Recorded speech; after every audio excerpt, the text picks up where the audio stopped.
बिस्मिल्लाहिर्रहमानिर्रहीम अस्सलामुअलैकुम students, this is Atif Ahmad, your physics teacher. बच्चों, आज की इस वीडियो में हम डिस्कस करने जा रहे हैं एक्सेलरेशन को। आज हम सीखेंगे कि एक्सेलरेशन क्या होता है, इसका मुकम्मल कॉन्सेप्ट, एवरेज एक्सेलरेशन क्या होता है, इंस्टेंटेनियस एक्सेलरेशन क्या होता है। इसके अलावा हम सीखेंगे कि इंस्टेंटेनियस एक्सेलरेशन को फाइंड करने का क्या एडवांटेज होता है। ठीक है, एवरेज एक्सेलरेशन और इंस्टेंटेनियस एक्सेलरेशन में बेसिक डिफरेंस क्या होता है उसको सीखेंगे। फिर हम उसके बाद बात करेंगे यूनिफॉर्म एक्सेलरेशन की और वेरिएबल एक्सेलरेशन की। इन दोनों में जो डिफरेंस है वो आपको सिखाऊंगा। और उसके बाद फिर डिसेलरेशन की बात होगी, पॉजिटिव और नेगेटिव एक्सेलरेशन क्या होता है वो आपको सिखाएंगे। ठीक है, और उसके बाद फिर लास्ट में डिटेल से बात होगी डायरेक्शन ऑफ एक्सेलरेशन के ऊपर। बच्चों, आज का जो हमारा टॉपिक है ये टोटली बेसिक कंसेप्ट पर बेस करता है, जो कि आपको बहुत ज़्यादा हेल्प करेंगे, जो आपके मेन टॉपिक्स हैं, जो मेन कंसेप्ट हैं, जो मेजर कंसेप्ट हैं, उनको अंडरस्टैंड करने में। ओके, तो इसको आपने बहुत अच्छे तरीके से सीखना है। राइट, तो चलिए जी स्टार्ट करते हैं। और सबसे पहले हम बात करेंगे एक्सेलरेशन की। तो बच्चों, फिजिक्स में जब नाम आएगा एक्सेलरेशन का तो फ़ौरन से माइंड में ले आया करो change in velocity. Change in velocity. Acceleration क्या होता है? एक्सेलरेशन सिंपली यह है कि कोई भी बॉडी एक सेकंड में अपनी वेलोसिटी को कितना चेंज करती है। ठीक है, फॉर एग्जांपल मेरे पास एक ऑब्जेक्ट है, वो मूव कर रहा है with some initial velocity 5 meter पर सेकंड। ठीक है, और ठीक एक सेकंड के बाद उसकी वेलोसिटी में इंक्रीज आ जाता है और अब उसकी वेलोसिटी हो जाती है 10 मीटर्स पर सेकंड। अब एक सेकंड में कितना चेंज आया? 5 से 10 का, यानी 5 का चेंज आया। तो इसका एक्सेलरेशन क्या होगा? 5। ठीक है, 5 मीटर्स पर सेकंड के। तो सिंपली याद रखो कि कोई भी ऑब्जेक्ट या कोई भी बॉडी एक सेकंड में अपनी वेलोसिटी को कितना चेंज करती है, ये उसका एक्सेलरेशन होता है। हम यूं भी कहते हैं कि टाइम के रिस्पेक्ट से कोई बॉडी अपनी वेलोसिटी को कितना चेंज करती है, ये उसका एक्सेलरेशन होता है। इसको हम यूं डिफाइन करेंगे। देखिए जरा, बहुत ही आसान और सिंपल सी डेफिनेशन है। Measure of change in velocity delta v with respect to passage of time delta t, यानी चेंज इन वेलोसिटी जो टाइम के रिस्पेक्ट से आया। ठीक है, उसे हम क्या बोलते हैं? एक्सेलरेशन। फिर से देखिए, major of change in velocity delta v with the passage of time delta t is called acceleration. आसान सा, सिंपल सा, चुन्ना मुन्ना सा कंसेप्ट है। अच्छा, अब बात आती है जी इसके फार्मूले पे। तो इसका फार्मूला क्या होता है? Acceleration is equal to change in velocity divided by time. आप चेंज इन वेलोसिटी को टाइम से डिवाइड करेंगे तो आपके पास एक्सेलरेशन आएगा। क्यों? वजह क्यों डिवाइड कर लेंगे भाई? अभी तो आपको बताया कि एक्सेलरेशन कहते हैं कि एक सेकंड में कोई बॉडी अपनी वेलोसिटी को कितना चेंज करती है। ठीक है, तो अगर आप ये निकालना चाहते हो एक सेकंड में कितना चेंज आया, तो टोटल चेंज को टोटल टाइम से डिवाइड कर लेंगे, तो एक सेकंड में जो चेंज आया वो आपको मिल जाएगा। ठीक है, और टाइम इन सेकंड्स होना चाहिए। ठीक हो गया। अब एक छोटी सी एग्जांपल से समझाता हूँ, फिर इसके फार्मूले पर लेके आता हूँ, आपको सही से फिर समझ भी आएगा कि इसका फार्मूला ऐसा क्यों होता है। देखो भाई, एक बॉल है, ये रही हमारी बॉल, और ये कुछ इनिशियल वेलोसिटी से मूव कर रही है। वो वेलोसिटी हम ले लेते हैं जी 20 मीटर्स पर सेकेंड की, और साथ में कुछ स्टॉप वॉच वगैरह भी हमने रखी है, उस पर कुछ टाइम वगैरह चल रहा है, हमने उस वक्त टाइम नोट किया। तो टाइम टी इनिशियल आपके पास 10 सेकंड उसके ऊपर शो हो रहा था, क्योंकि ऑलरेडी मोशन में ये, तो टाइम भी इसका चल रहा होगा। जब आपने ऑब्जर्व किया इनिशियल वेलोसिटी इसकी 20 मीटर पर सेकंड की, और जो टाइम नोट किया वो आपने 20 सेकंड का टाइम नोट कर लिया। ओके जी, ओके ओके ओके। अब इसको देखा, ये मूव कर रही है, जाती जा रही है इधर को, और कुछ टाइम के बाद आपने देखा कि इसकी जो वेलोसिटी है वो बढ़ गई भाई, इंक्रीज कर गई, बहुत तेज मूव कर रही है। अब क्या वेलोसिटी है उसको बोलेंगे VF, नाम देंगे उसको, और मान लीजिए वो होगी 120 मीटर्स पर सेकेंड। अच्छा, तो जाहिर सी बात है टाइम भी तो कुछ गुजरा है, तो अब जो टाइम इस पे शो हो रहा होगा वो नोट कर लेंगे, उसको TF यानी फाइनल टाइम बोलेंगे। चेक किया, फर्स्ट कर लें, वो था 20 सेकेंड का। ठीक है, अब हमसे कोई पूछ ले, अभी बता दो इसका एक्सेलरेशन क्या है, तो हम पहली बात माइंड में लाएंगे कि एक्सेलरेशन कहते हैं कि कोई बॉडी एक सेकंड में अपनी वेलोसिटी को कितना चेंज करती है, वो उसका एक्सेलरेशन होता है। ठीक है, तो भाई पहले देखना पड़ेगा इसमें टोटल चेंज कितना आया है, फिर देखो टोटल टाइम कितना लगा, कितने टाइम में वो चेंज आया, फिर आपको मिल जाएगा कि 1 सेकंड में कितना चेंज आया। ठीक है, तो चेंज इन वेलोसिटी, चेंज के लिए डेल्टा का इस्तेमाल करते हैं हम, स्मॉल चेंज। और डेल्टा वी किसके इक्वल होगा जी? चेंज, हमेशा चेंज जब निकालते हैं ना, final situation minus initial situation करते हैं। अब चेंज इन वेलोसिटी निकालने जा रहे हो तो final velocity minus initial velocity कर लोगे। ओके, तो यही काम आपने यहां पे करना है जी। वो होगा फाइनल वेलोसिटी आपके पास 120 है, इनिशियल 20 है, माइनस करें 120 में से 20 गए तो आपको मिला 100 मीटर्स पर सेकेंड। और टाइम देखो कितना लगा भाई, इनिशियली 10 सेकंड तो पहले ही शो हो रहे थे, अब आके हो गए 20, तो चेंज कितना आया? 10 से 20 पर गए हो तो 10 का चेंज आया ना, delta t is equals to 10 second. Okay, अब टोटल चेंज निकाल लिया भाई, आया हमारे पास 100 का। टाइम कितना लगा? 10 सेकंड का। भाई एक्सेलरेशन तो 1 सेकंड में होता है ना। अब जरा सोचो, 10 सेकंड में चेंज आया 20 का, 1 सेकंड में कितना चेंज आया? तो फिर आप डिवाइड करोगे यहाँ पर 100 को किससे? 100 को डिवाइड करना पड़ेगा जी आपको 10 से। और ये था आपका delta we, change in velocity, और नीचे डेल्टा टी। ठीक है, तो ये आ गया आपके पास 100 मीटर्स पर सेकेंड और डिवाइडेड बाय 10 सेकेंड। तो अब कटेगा तो क्या आंसर मिलेगा? 10। अब ऊपर था मीटर पर सेकेंड, नीचे एक और सेकेंड आ गया तो 2 पर सेकेंड हो गए, मीटर्स पर सेकेंड स्क्वायर। ये आ गया आपके पास इसका acceleration. Okay, so acceleration is 10 meters पर सेकेंड स्क्वायर, यानी इस बॉडी ने 1 सेकेंड में अपनी वेलोसिटी को 10 मीटर पर सेकेंड बढ़ाया। ठीक है, ये आ गया हमारे पास एक्सेलरेशन। तो इसी से हमने ये फार्मूला बनाया। देखो, एक्सेलरेशन के लिए क्या करना पड़ेगा? पहले टोटल चेंज निकाल लो, फिर टोटल टाइम। तो ये आ गया डेल्टा वी, आपके पास जो चेंज आ गया वेलोसिटी में, डेल्टा टी वो टाइम, जिस टाइम के लिए वो चेंज आया यहाँ से यहाँ तक। ठीक है, तो वो निकाल लिया। अब ये कैसे निकालते हो delta we? Final minus initial. Delta we है यानी change in velocity, final velocity minus initial velocity. Delta t के लिए क्या करेंगे? T F minus T I. ठीक है, तो बहुत सारे बच्चों को जो कन्फ्यूजन होती है कि सर ये डेल्टा डेल्टा क्या है, तो वो मैंने आपको समझा दिया कि ये डेल्टा डेल्टा हम यहाँ पे क्यों इस्तेमाल करते हैं। ओके, तो ये आसान सा सिंपल सा मीठा मीठा सा फार्मूला आ गया इसका। उसके बाद हम आगे बढ़ेंगे और बात करेंगे जी कि ये इसकी नेचर कैसी होती है एक्सेलरेशन की। ये वेक्टर है, ये स्केलर है, ये क्या बला है? तो बच्चों बता दें आपको कि ये वेक्टर क्वांटिटी है। इसका मैग्नीट्यूड भी होता है, इसकी डायरेक्शन भी होती है। और डायरेक्शन को हम यहाँ पे डिस्कस नहीं करेंगे क्योंकि लास्ट में हमने उसके ऊपर डिटेल से बात करनी है। दैट्स वाई मैं यहाँ पे उसकी बात नहीं करूँगा डायरेक्शन की। सिस्टम इंटरनेशनल यूनिट क्या होता है? बस सिस्टम इंटरनेशनल यूनिट होता है इसका मीटर्स पर सेकेंड स्क्वायर। वही क्लास 9th में जो सीख के आए हो सेम टू सेम वही है। देख लो, ऊपर वेलोसिटी नीचे टाइम है। वेलोसिटी का यूनिट होता है मीटर्स पर सेकेंड और टाइम का सेकेंड, फिर एक बार सेकेंड डिवाइड होगा तो पर सेकेंड स्क्वायर बन जाता है हमारे पास इसका यूनिट। ओके, अच्छा, अब एक्सेलरेशन को थोड़ा सा डिस्क्रिप्टिव वे में डिस्कस करें। भाई क्या बताता है एक्सेलरेशन? हम जो फाइंड करते हैं एक्सेलरेशन, क्या मकसद क्या है इसका, ये हमें क्या इंफॉर्मेशन देता है? थोड़ा सा इसको डिस्क्राइब कर लो कि एक्सेलरेशन क्या बताता है हमें। डेफिनेशन तो हमने देख ली फिजिक्स के मुताबिक। ठीक है, अब कोई आम सा बंदा हमसे पूछे भाई बता दो ये जो तुम एक्सेलरेशन करते हो ये क्या बताता है तुम्हें एक्सेलरेशन?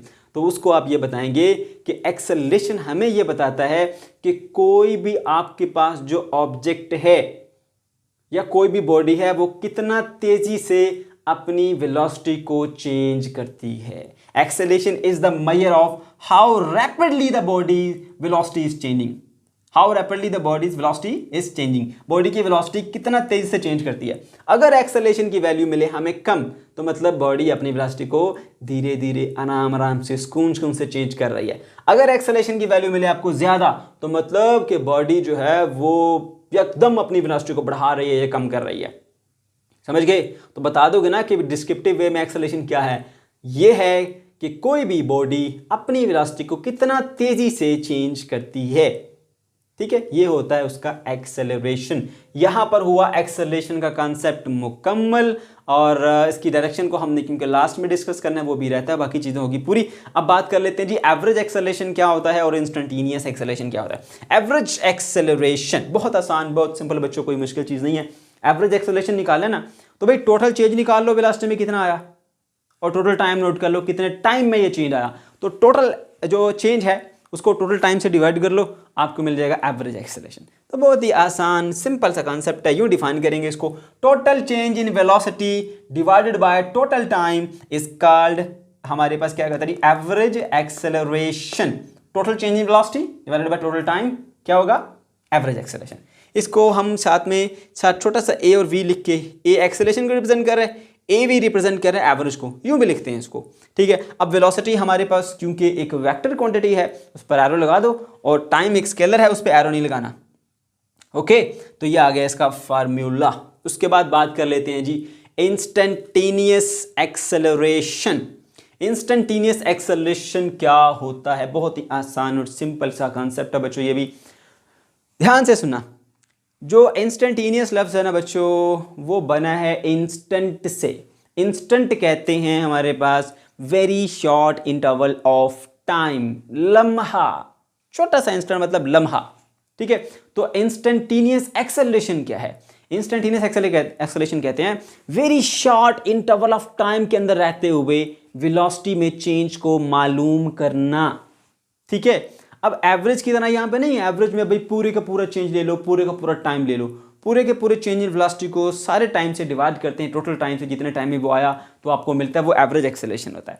लेकिन लेकिन लेकिन यहाँ पे हम क्या डिस्कस करते हैं, यहाँ पे हम डिस्कस करते हैं very short interval of time लेंगे, छोटा सा टाइम इंटरवल, और उस टाइम इंटरवल के अंदर अंदर रहते हुए वेलोसिटी में कितना चेंज आया वो हमने कैलकुलेट करना, change with respect to time, उसको हम इंस्टेंटेनियस एक्सेलरेशन कहते हैं, ठीक है। अच्छा, अब इसको हम थोड़ा सा डेफिनेशन को भी देख लेते हैं।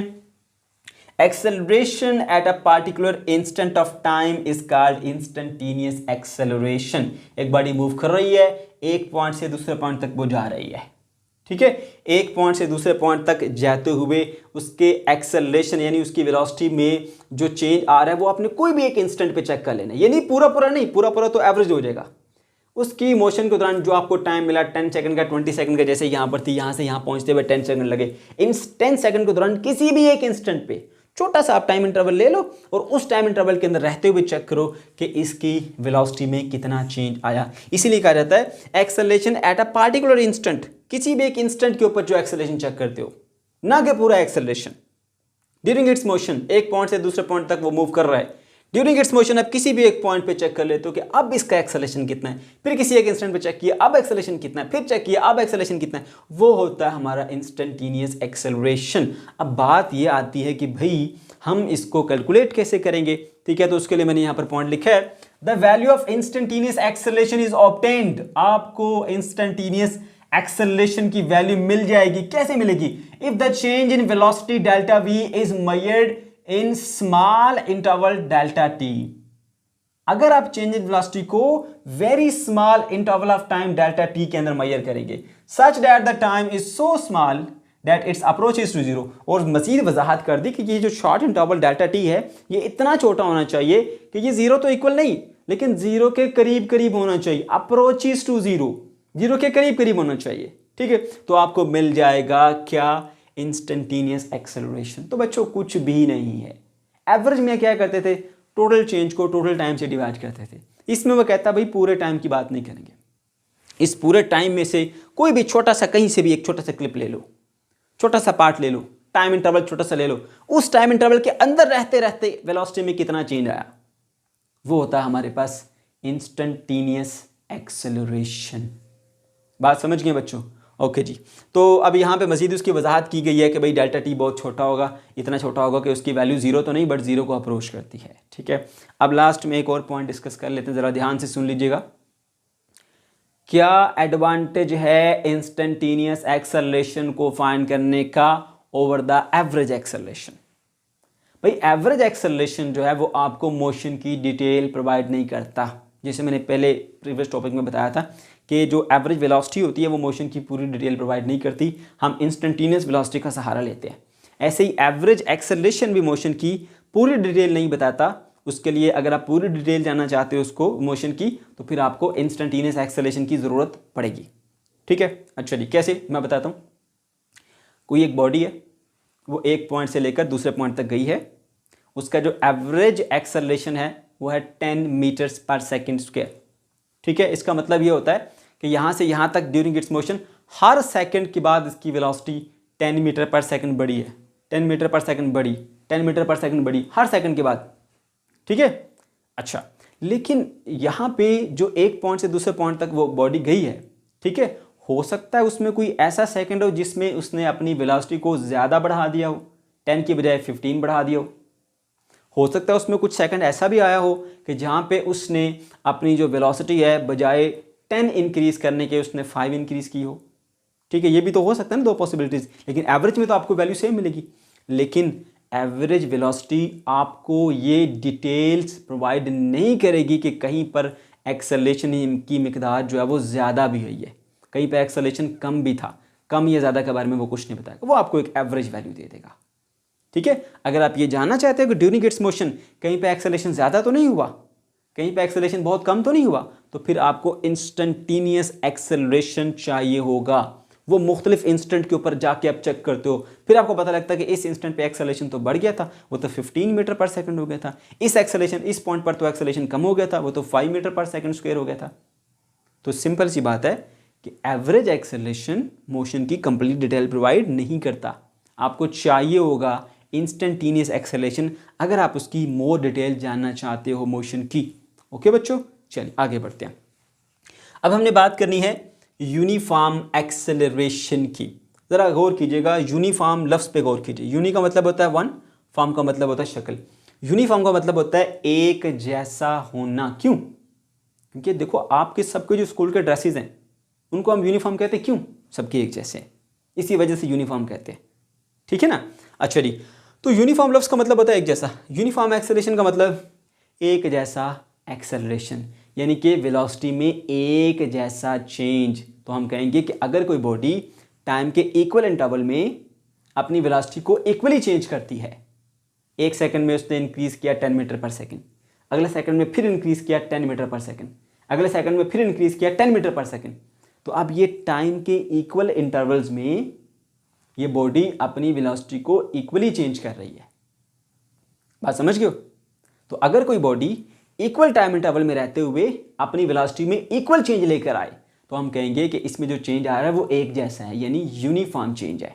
तो हम कहेंगे ये यूनिफॉर्म एक्सेलरेशन से मूव कर रही है। इसको हम यूं डिफाइन करते हैं। देखिए, a body is said to be in uniform acceleration. एक बॉडी यूनिफॉर्म एक्सेलरेशन में कहलाएगी if its velocity changes by equal amount in equal interval of time, यानी इक्वल इंटरवल ऑफ टाइम में ये वेलोसिटी को इक्वली चेंज करती है। समझने के लिए बता देता हूँ, थोड़ा सा वजाहत कर देता हूँ। देखिए, फर्स्ट कर लिए, ये हमारे पास यहाँ से लेकर यहाँ तक 1 सेकंड का टाइम था, 1 सेकंड। 1 सेकंड में ये 0 से इसकी वेलोसिटी बढ़ के हो गई 10 मीटर पर सेकंड। ठीक है, 1 सेकंड और गुजरा, 1 सेकंड और गुजर गया, इक्वल इंटरवल ऑफ टाइम, इसकी वेलोसिटी 10 से बढ़ के हो गई 20 मीटर पर सेकंड। कितना चेंज आया? 10 का। फिर 1 सेकंड और गुजरा, 1 सेकंड और गुजरा, इसकी वेलोसिटी बढ़ के हो गई 30 मीटर पर सेकंड। तो अब देखो 0 से 10 पर आया 1 सेकंड में, कितना इंक्रीज आया? 10 का। फिर 10 से 20 पर गया 1 सेकंड में, कितना इंक्रीज आया? 10 का। फिर 20 से 30 पे गया 1 सेकंड में, यानी हर सेकंड के बाद 10 मीटर पर सेकंड का इंक्रीज, 10 मीटर पर सेकंड का इंक्रीज, 10 मीटर पर सेकंड का इंक्रीज। तो टाइम के इक्वल इंटरवल के अंदर बॉडी अपनी वेलोसिटी को इक्वली इंक्रीज कर रही है। ठीक है, तो ये होता है हमारे पास यूनिफॉर्म चेंज या यूनिफॉर्म एक्सेलरेशन। ठीक है, बात समझ आ गई आपको? ओके जी। अब इसका ऑपोजिट होता है हमारे पास वेरिएबल एक्सेलरेशन। अब इक्वल इंटरवल ऑफ टाइम्स के अंदर जो बॉडी है वो अपनी वेलोसिटी को इक्वली इंक्रीज नहीं करेगी, बल्कि वो अनइक्वली इंक्रीज करेगी, कभी ज़्यादा कभी कम। कैसे? देखते हैं इसकी definition. A body is said to be moving with variable acceleration if its velocity changes unequally, इसकी वेलोसिटी अनइक्वली चेंज होगी in equal interval of time. कैसे? मैं बता देता हूँ। यहाँ पर देखिए, फर्ज करें यहाँ से इसने चलना स्टार्ट किया था और ये 0 पर थी इसकी वेलोसिटी। आफ्टर 1 सेकंड इसकी वेलोसिटी होगी 10 मीटर पर सेकंड। ठीक है, 1 सेकंड गुजरा और 1 सेकंड गुजरने के बाद अब इसकी वेलोसिटी होगी 25 मीटर पर सेकंड। ठीक है, 1 सेकंड और गुजरा और 1 सेकंड और गुजरने के बाद अब इसकी वेलोसिटी होगी हमारे पास 50 मीटर्स पर सेकंड। तो देखो 1 second equal interval of time है, लेकिन वेलोसिटी इक्वली चेंज नहीं हो रही है, अनइक्वली चेंज हो रही है। ये देखो 0 से 10 पर गई, कितना चेंज आया? 10 का चेंज आया, एक्सेलरेशन 10 मीटर पर सेकंड स्क्वायर।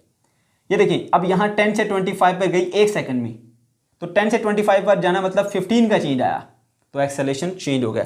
पहले था 10, एक सेकंड में 10 का चेंज था, अब यहाँ एक सेकंड में 15 का चेंज आ गया। अगली बार देखिए 25 से सीधा 50 पे चलेगी, तो अब एक सेकंड में 25 का चेंज आ गया।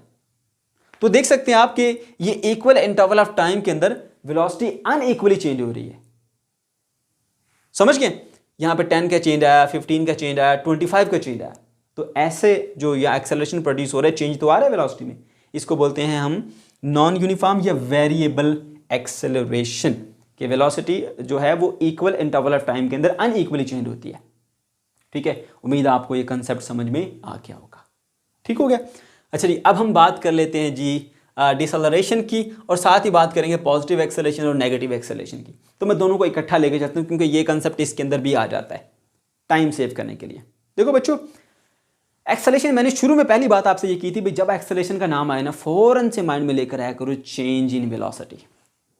अब भाई चेंज दो तरह का होता है, आप किसी चीज को बढ़ा दो चेंज आ गया, किसी चीज को कम कर दो चेंज आ गया। तो बढ़ाना भी एक चेंज है, कम करना भी एक चेंज है, दो तरह के चेंज हो गए ना। तो इसीलिए फिर एक्सेलरेशन भी हमारे पास दो तरह का होता है। बात समझ गए? तो एक एक्सेलरेशन जो है वो वेलोसिटी बढ़ाने से आता है, एक एक्सेलरेशन वेलोसिटी कम करने से। क्योंकि बढ़ाने वाला भी चेंज है, कम करने वाला भी चेंज है।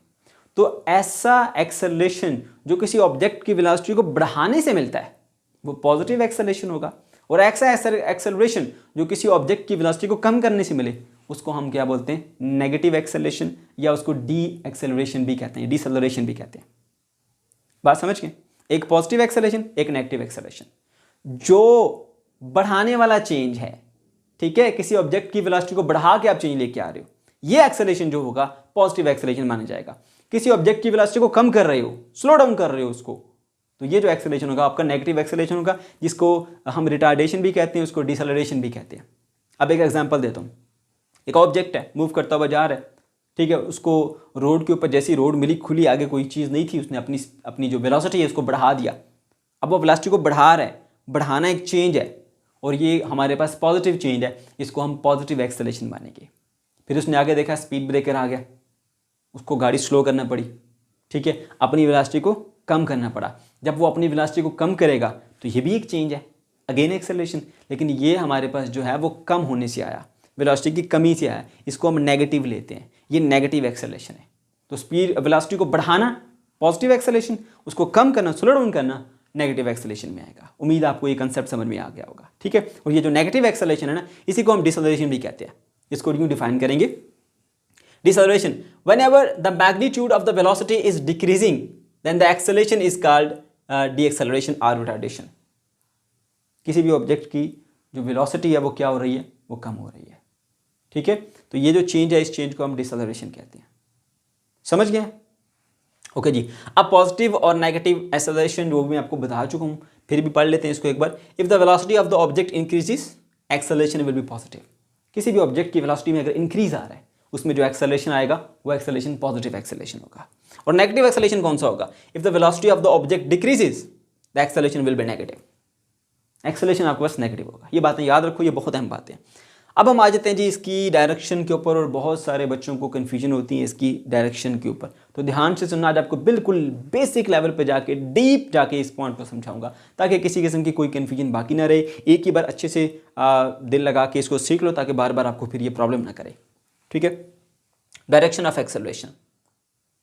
आपको मैं ये बताता हूँ कि if velocity of the object increases acceleration will be in the direction of velocity. अगर किसी ऑब्जेक्ट की वेलोसिटी बढ़ रही है तो acceleration in the direction of velocity होगा। अगर किसी ऑब्जेक्ट की वेलोसिटी कम हो रही है तो acceleration opposite to the velocity होगा। ये 2 पॉइंट याद रख लो। अब ऐसा क्यों होता है, उसकी क्या वजह है? बच्चे सवाल करते हैं सर ऐसा क्यों, वजह बताएं आप हमें। तो मैं आपको उसकी वजह सिखा देता हूँ। देखो ध्यान से सुनना बच्चों। देखो ये एक फुटबॉल है, ठीक है, ये इस डायरेक्शन के अंदर स्लो स्लो मूव करता हुआ जा रहा है, ये इसकी वेलोसिटी की डायरेक्शन है। मुझे सिर्फ एक लम्हे के लिए ये बता दो कि अगर आपने इसकी वेलोसिटी को मजीद बढ़ाना है, ठीक है, आपने इसको ऐसे पंच करना है, ये बता दो कि अगर आपने इसकी वेलोसिटी को बढ़ाना है, ठीक है, तो ये जिधर को मूव करता हुआ जा रहा है आप पंच उसी सूरत में करोगे या इधर से सामने से आगे करोगे? तो डेफिनेटली आपका आंसर होगा कि सर अगर किसी ऑब्जेक्ट की वेलोसिटी को मजीद बढ़ाना है तो जिधर वो जा रहा है आप उसी तरफ को पुश करते हैं। तो ये अंडरस्टूड सी बात है कि अगर ऑब्जेक्ट इधर जा रहा है तो वो तभी उसकी वेलोसिटी में इंक्रीज आएगा अगर आप उसी तरफ को उसके ऊपर फोर्स लगा दो। ठीक है, तो इसकी वेलोसिटी में क्या आएगा, यहां पर मैं लिख देता हूं INC, तो समझ लो इंक्रीज। इसकी वेलोसिटी हो जाएगी इंक्रीज। फोर्स आप इधर को लगाओगे तो वेलोसिटी इंक्रीज हो जाएगी। ठीक है, तो न्यूटन ने क्या कहा था, जिस तरफ को आप फोर्स अप्लाई करते हो बॉडी के ऊपर उसी तरफ को एक्सेलरेशन होगा। अब आपकी फोर्स इस तरफ को अप्लाई हुई तो डेफिनेटली एक्सेलरेशन भी इसी तरफ को होगा। अगर भूल जाए तो मैं बता देता हूं आपको, वो HBL की ऐड तो याद होगी ना, जहां ख्वाब वहां HBL, तो यहां पे आपने याद रखना है जहां फोर्स वहां एक्सेलरेशन, जहां फोर्स वहां एक्सेलरेशन, तो याद रखना ये बात। ठीक है, तो ये देखो हमारे पास फोर्स इस तरफ को लगी है ना, तो एक्सेलरेशन भी इधर को। तो ये बात जहन में रख लो कि ऑब्जेक्ट की वेलोसिटी अगर इंक्रीज कर रही है तो उसमें acceleration in the direction of velocity होगा। क्यों? क्योंकि वेलोसिटी इंक्रीज ही तब करती है कि जब फोर्स उस तरफ को लगे जिधर को बॉडी पहले ही मूव कर रही है। ठीक हो गया। अच्छा, अब दूसरी तरफ आते हैं। अब जी ये आपके पास वही बॉल है, बड़ा सा बॉल समझ लें, बड़ा सा स्टोन समझ लें, चले स्टोन कह लेते हैं इसी को ताकि ज़्यादा अच्छे से आपको समझ में आए। ये उसी डायरेक्शन में मूव करता हुआ जा रहा है ऐसे इधर को, ये इसकी वेलोसिटी है। अब आप इसको रोकना चाहते हो किसी तरह से, ये ऐसे फिसलता हुआ आपकी तरफ आ रहा है बॉल। अब आप इसको रोकना चाहते हो, भाई कैसे रोकोगे? रोकने के लिए पीछे से आके देखा थोड़ी मारोगे इसको, सामने से आके रोकोगे। हमेशा स्लो डाउन करने के लिए ऑब्जेक्ट को सामने से फोर्स लगाना पड़ती है, अपोजिट में फोर्स लगाना पड़ती है। यानी अब की बार जो आप फोर्स लगाओगे इसको स्लो डाउन करने के लिए, वो उसकी जो डायरेक्शन होगी वो इधर को होगी, ये फोर्स की डायरेक्शन इधर को होगी। ऐसा ही है ना? तो देख लो अब यहां पे जो वेलोसिटी है वो क्या हो जाएगी, डिक्रीज हो जाएगी, वेलोसिटी डिक्रीज हो जाएगी। तो मैंने बताया था कि जब वेलोसिटी डिक्रीज होती है तो acceleration opposite to the velocity होती है। क्यों? क्योंकि वेलोसिटी डिक्रीज होती ही तब है जब अपोजिट से फोर्स अप्लाई की जाती है, और जहां फोर्स वहां एक्सेलरेशन। बताया ना आपको HBL की ऐड, तो जहां पे फोर्स है उधर को ही एक्सेलरेशन भी होगा। ये आ गया आपका एक्सेलरेशन जो कि अपोजिट टू द वेलोसिटी है। तो फाइनली कंक्लूड करता हूं इस बात को मैं, एक्सेलरेशन की डायरेक्शन जानना चाहते हो तो चेक करो कि ऑब्जेक्ट की वेलोसिटी में इंक्रीज आ रहा है या डिक्रीज आ रहा है। अगर एक्सेलरेशन जो है वो आपके पास पॉजिटिव एक्सेलरेशन है, यानी ऑब्जेक्ट की वेलोसिटी में इंक्रीज आ रहा है, तो acceleration in the direction of velocity होगा। ठीक है, क्योंकि वेलोसिटी में इंक्रीज उसी सूरत आता है कि आप बॉडी पे उस तरफ फोर्स लगाओ जिस तरफ को बॉडी पहले ही मूव कर रही है, इसलिए एक्सेलरेशन उसी तरफ को होगा। ये देख लो। ठीक है। अच्छा, अब अगर कोई ऑब्जेक्ट है उसकी वेलोसिटी डिक्रीज हो रही है तो ये नेगेटिव एक्सेलरेशन है, वो स्लो डाउन हो रहा है।